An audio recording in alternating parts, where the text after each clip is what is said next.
Bəzən sual edirlər ki, kefcil, nizamsız və intizamsız adamlar ərəb xilafəti kimi bir güzə qarşı mübarizə apara bilərdimi? Bəzilər orta əsr ərəb müəlliflərinin əsərlərini, məlumatlarını əsas gətirməklə Babəkin İslam düşməni olaraq ərəb işğalına qarşı yox, din əleyhinə vuruşduğunu yazırlar. Ərəb müəlliflərinin hansı hakimiyyət dövründə yaşadıqlarını nəzərə alsaq, Babək haqqında yazılanların əksəriyyətinin uydurma olduğunu qətiyyətlə deyə bilərik. Məsələnin ən incə tərəfi isə qeyd etdiyimiz kimi, sözügedən müəlliflərin Babək və Xürrəmlər hərəkatına patoloji nifrətidir. Azərbaycan xalqının ərəb işğalına qarşı 22 illik mübarizəsi və ideoloqu barəsində görün kimlər fikir yürüdür. Ərəb mənşəli Ət-Təbəri, Əl-Müqəddəsi, Məsudi, Həməvi, İsfərayini, Fars əsilli Nəfisi, İngilis Sel, Alman Flügel, Amerikan alimi Wright, Milliyyəti naməlum Tomara və s. və ilə axır. Nəzərə alsaq ki, siyahı hələ tam deyil, o zaman vəziyyətin nə qədər azanacaqlı olduğu ortaya çıxır. Adıgedən müəlliflər bu və ya digər formada Babək və Xürrəmlər hərəkatını təhqiramiz ifadələrlə aşağılayır. Bu hərəkatın iştirakçılarını keyf içində pozğun həyat sürən, dinsiz, Allahsız adamlar hesab edirlər. Maraqlıdır.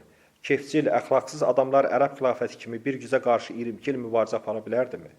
Ümumiyyətlə, bu xarakterli insanlarda azadlıq, istiqlal duyğusu, vətən anlayışı olurmu?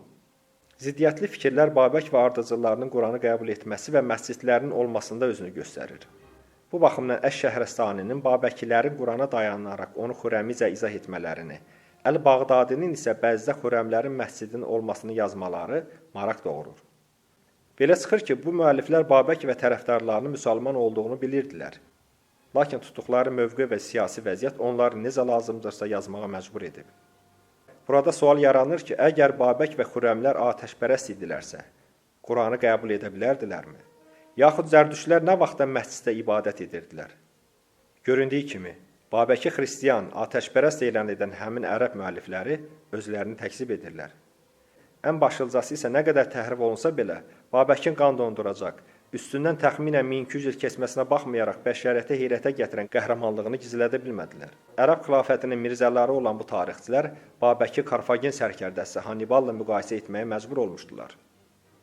Babək zəkasının qüdrəti onda idi ki, rəhbərliyə başlayan kimi hərəkətin müvəffəqiyyətsizliyini səbəblərini müəyyən etməklə qüvvələri vahid düşmənə qarşı birləşdirməyi bacardı. Orta əsrlərin ən əzəmətli azadlıq müharibəsi olan Xürrəmlər hərəkatının strateji olmaqla yanaşı, Babək həm də bu mübarizənin ideoloji səviyyəsinə yüksəlmişdi. Babəki dinsiz, məsləksiz elan edən ərəb xəlifələri və əlaltıları özləri nə dərəcədə İslam qayda qanunlarına əməl edirdilər? Bu sualın cavabı ilə elə Babəkə nifrət edən müəlliflərin sırasında yer tutan Səid Nəfsinin Babək əsərində qarşılaşırıq.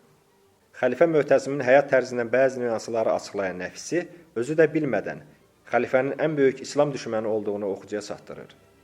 Doğrudan da, dünyanın lərzəyə gətirən bir imperiyaya qarşı 22 il dayanmadan, usanmadan vuruşmaq, vətəni uğrunda hər hansı kompromisə getməyən, doğma övladından belə keçmək layiqətinə sahib olan Babəkin həyat kredosu idi. Yalnız pasiyanarlıq və satılmazlıq aparılan mübarizəni şərəf və layiqətlə sona çatdırmağa imkan verərdi. Babək isə təkcə pasiyanarlıq və satılmazlıq yox, qürur, şərəf simvolu idi. Əsrlərin bu tayında 1200 illik uzaq tarixə boylandıqca Babəkin böyüklüyünə, uzaqgörənliyinə, ən əsası isə əzəmətinə heyrətlənməyə bilmirsən. Məhz Babəkin başçılığı ilə Azərbaycan xalqının 22 illik azadlıq müharibəsi nəticəsində ərəb xilafəti kökündən sarsıldı. İşğal olunmuş xalqlar istiqlaliyyət uğrunda mübarizəyə qalxmaqla Babəkin ideologiyasını məntiqi şəkildə həyata keçirməyə nail oldular.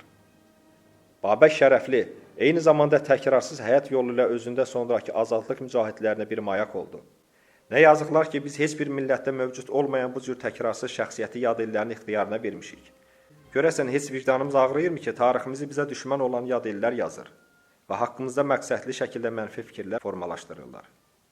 Qeyd etdiyimiz xarakter və cizgilərlə Babək təkcə sərkərdə, azadlıq mücahidi yox, həm də əsrlərə hökm edən tarixi şəxsiyyətdir. Nəyin bahasına olursa olsun Babəki tarixdən silməyə cəhd edənlər özləri tarixin arxivində gömüləcəklər. Bunu bizə Babəki əsrləri aşıb gələn, bugün də aktuallığını saxlayan, adı böyük hərflərlə yazılan Vətən adlı ideologiyası deyir.